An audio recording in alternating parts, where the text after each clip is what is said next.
नमस्कार। आदरणीय बुवा आमा, दिदीबहिनी तथा दाजुभाइहरू, म आज एक अत्यन्त संवेदनशील घडीमा तपाईहरू सामु उपस्थित भएको छु। केही दिन अघि सुनसरीको देवानगञ्ज, सिराहा लगायतका स्थानमा भएको दुःखद घटना र त्यसपछि केही जिल्लाहरूमा उत्पन्न अशान्त वातावरणलाई लिएर नेपाल सरकार पूर्ण रूपमा गम्भीर र संवेदनशील छ। यस दुःखद घटनामा परि निधन हुनुभएका हाम्रा नागरिकहरू जयप्रकाश मेहता, ओम प्रकाश मेहता र गणेश यादवप्रति म भावपूर्ण श्रद्धाञ्जली अर्पण गर्दछु। साथै शोक सन्तप्त परिवारजनहरूमा नेपाल सरकारका तर्फबाट गहिरो संवेदना व्यक्त गर्दछु।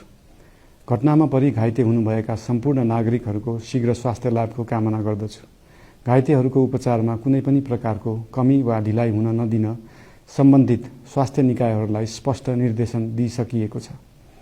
घटना भए लगत्तै सबै सुरक्षा निकायहरूले तत्काल घटनास्थलमा पुगेर परिस्थितिलाई सामान्य बनाउने, थप अप्रिय घटना हुन नदिने र शान्ति सुरक्षा कायम गर्ने प्रयास निरन्तर गरिरहेका छन्। घटनाको निष्पक्ष छानबिन गरी दोषीलाई कडा कानुनी कारबाही गर्न गृह मन्त्रालयले छानबिन समिति गठन गरिसकेको छ। म सबैमा विश्वास दिलाउन चाहन्छु कि यो छानबिन पूर्ण रूपमा निष्पक्ष र पारदर्शी हुनेछ। घटनामा संलग्न दोषी जो कोही भए पनि कानुनी दायरामा ल्याउन सरकार प्रतिबद्ध छ। अवस्था थप नबिग्रियोस्, कुनै पनि नागरिकको जनधनको क्षति हुन नपाओस् र स्थानीय स्तरमा विश्वासको वातावरण बनोस् भन्नका लागि नेपाल सरकार निरन्तर क्रियाशील छ। परिस्थिति सामान्यीकरण गर्न केन्द्र स्तरमा सर्वदलीय बैठक आह्वान गरी गहन छलफल गरिएको छ। स्थानीय तहसम्मै जनप्रतिनिधि, नागरिक समाज, विभिन्न धार्मिक गुरुहरू, समुदायका अगुवा तथा सामाजिक व्यक्तित्वहरूसँग निरन्तर संवाद भइरहेको छ। स्थानीय स्थितिको प्रत्यक्ष अनुगमन गर्न, पीडित पक्षसँग संवाद गर्न र शान्ति सुरक्षालाई थप सुदृढ बनाउन गृहमन्त्री स्वयं सो स्थानमा पुगिसक्नु भएको छ।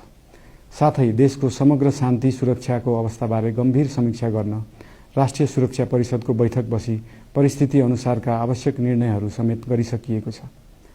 यस्तो संवेदनशील घडीमा सामाजिक सञ्जाल वा अन्य माध्यमबाट असत्य, अपुष्ट सूचना, अफवाह, घृणा फैलाउने सामग्री वा समुदायबीच वैमनस्य बढाउने अभिव्यक्ति प्रचार प्रसार नगराउन अनुरोध गर्दछु।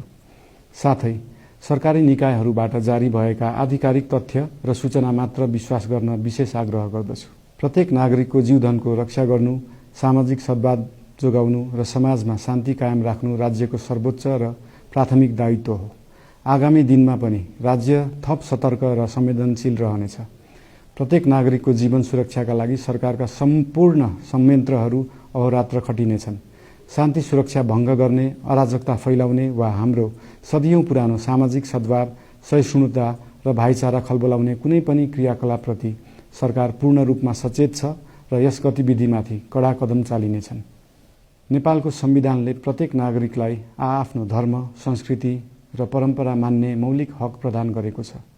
यो संवैधानिक दायित्व निर्वाह गर्न सरकार पूर्ण रूपमा प्रतिबद्ध छ। धर्म समाजलाई आपसमा जोड्ने र प्रेम बाँड्ने शक्ति हो। संसारको कुनै पनि धर्म वा संस्कृतिले हिंसा, घृणा र विभाजन सिकाउँदैन। सबै धर्मको मूल सार करुणा, दया, प्रेम र शान्ति नै हो। देशको कुनै एक स्थानमा भएको अनपेक्षित र दुःखद घटनालाई लिएर कुनै सिङ्गो समुदायलाई आरोपित गर्नु र देशका अन्य भूभागमा समेत त्यसको प्रतिशोधको आगो फैलाउनु कुनै पनि दृष्टिकोणबाट न्यायोचित वा न्यायसङ्गत हुन सक्दैन।